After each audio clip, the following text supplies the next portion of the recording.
Friends, today I have a very cool 1940 Martin 018.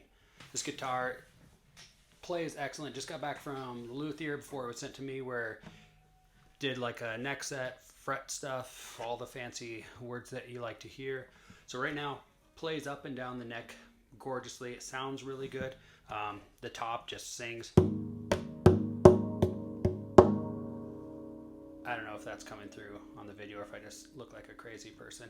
But anyway, this guitar is not without its quirks, which almost every vintage guitar that I've been able to afford has had some quirks. I think maybe they all do, but I don't know. I always feel like I need to be not overly, I just want to be upfront about any of the weird stuff going on with the guitar before I move it along to somebody, because I don't want somebody to get it and then be disappointed.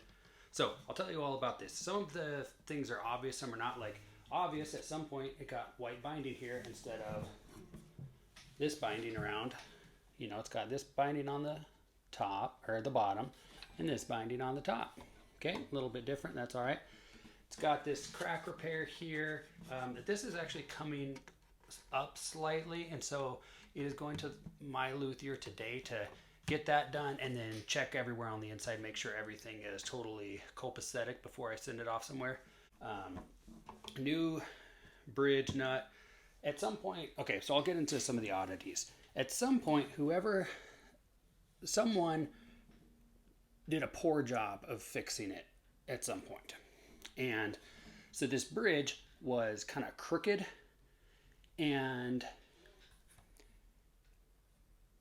let's see what else. Basically, so the bridge was kind of crooked. So this Charlie Powers, I'll have to double check. I'm pretty sure that's the guy's name. The luthier who fixed it and did a good job. He put the bridge back where it's supposed to be. So there's two little deals down here where you could kind of see little holes that have been filled where the guy had the bridge in the wrong spot. And then on the back here, you could see this neck block or keel cap, whatever you call it, doesn't perfectly line up with here. Charlie said that way back in like 1940, it probably was just built a little bit askew. And he's saying the center seam isn't perfectly in the middle. So in order to make the intonation work, he had to offset. Sorry, I just whacked the mic. He had to offset this neck slightly. And so you could see a little bit here where it used to be. And so that just was kind of the fix. And it's a little bit, I don't know if I can show you, but the whole guitar is just a little bit, I don't know if this was making any sense. So here's right where it's coming loose. So that's going to be, whenever I sell it, that's going to be fixed. And I'll show it being fixed. But for now, I don't know. The guitar is just sort of a little bit askew. And Charlie said that's probably from the factory. It just wasn't, is made with 1940 people and their tools and abilities. Some of those, so he did what he could to fix it, which he did a great job. It now plays excellent. And most people, I don't think, would ever notice there was anything askew with this. But I noticed it, and so I'm not going to sell it as though I didn't notice it, because that would, that's just not how I do things. I was hoping I would be able to sell this for like $8,000 because it is a 1940 Martin 018. But I'm listing it for much less than that because of the kind of oddities here. So anyway, that's what's going on with this. I'll play it some for you so you can hear it. There's not really any cracks on the back. There might be some hairline cracks kind of on the back. I'm going to have my luthier go through those and see if it's cracks or if anything needs repaired or glued or cleated or whatever. It's got this little heel cap at some point was kind of busted off, but it's glued really, it's fixed. It looks good now. But yeah. So now there's hardly any wear on the actual fingerboard. It's got new frets. At some point they switched these tuners out. These are these Grover deals. And I'll give you a little close-up of the headstock there.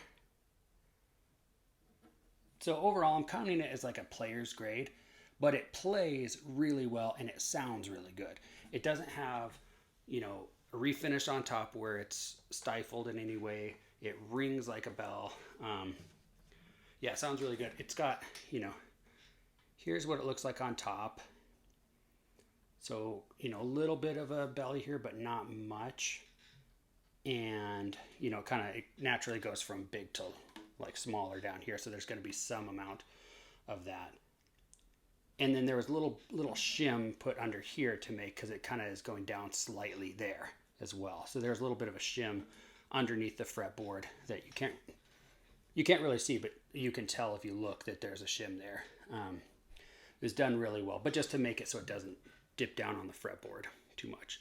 Anyway, I say all that to say this is going to be a really great guitar for someone who wants a small body vintage guitar that actually plays really well, but you don't want to take out a second mortgage. You're getting it for substantially less than it would be without a couple of these quirks. But to me, the quirks they're not bad enough that I wouldn't want to get this guitar if I was looking for an old small body Martin guitar. So anyway, I'll play it some so you can hear it. More than happy to take additional photos or videos of the inside, outside. Whoever winds up with it, I want them to be totally happy with it and know exactly what they're getting into before they get it. I'm not trying to hide a single thing about it. I want you to know what it looks like, sounds like, feels like, all that stuff. Anyway, without further ado, I'll play it a little bit. 1940 Martin 018. Mahogany back and sides. Adirondack spruce top. Lots of mojo. Just gorgeous guitar all around.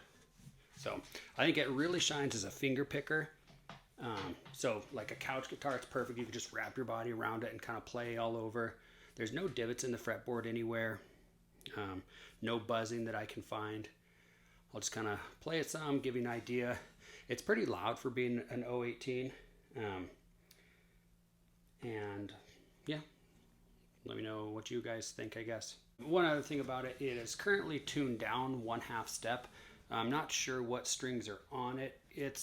These were built for steel strings, so I believe these are lights on it now. I actually ordered some extra lights. Not that it can't take lights or whatever, I'm sure it can even take mediums. I would feel more comfortable with lights or extra lights, so I just want to be sure before. I had it up to tune and it sounds really good. It sounds better, 1/2 step higher. But I didn't want to leave it, especially since I'm selling it to somebody else. I didn't want to put too much tension. So I'm going to order some extra lights. When they get here, I'll pop those on, bring it up to tune, maybe do some more video. But I didn't want to put too much torque on it. Again, it's built to be able to withstand that. But since I'm not planning on keeping it long term, I wanted to do what I thought would be best for the guitar long term. So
All right, thank you. Hopefully that gives you a good idea what it sounds like. Finger picking, strumming, hard, easy, whatever. Anyway, 1940 Martin 018.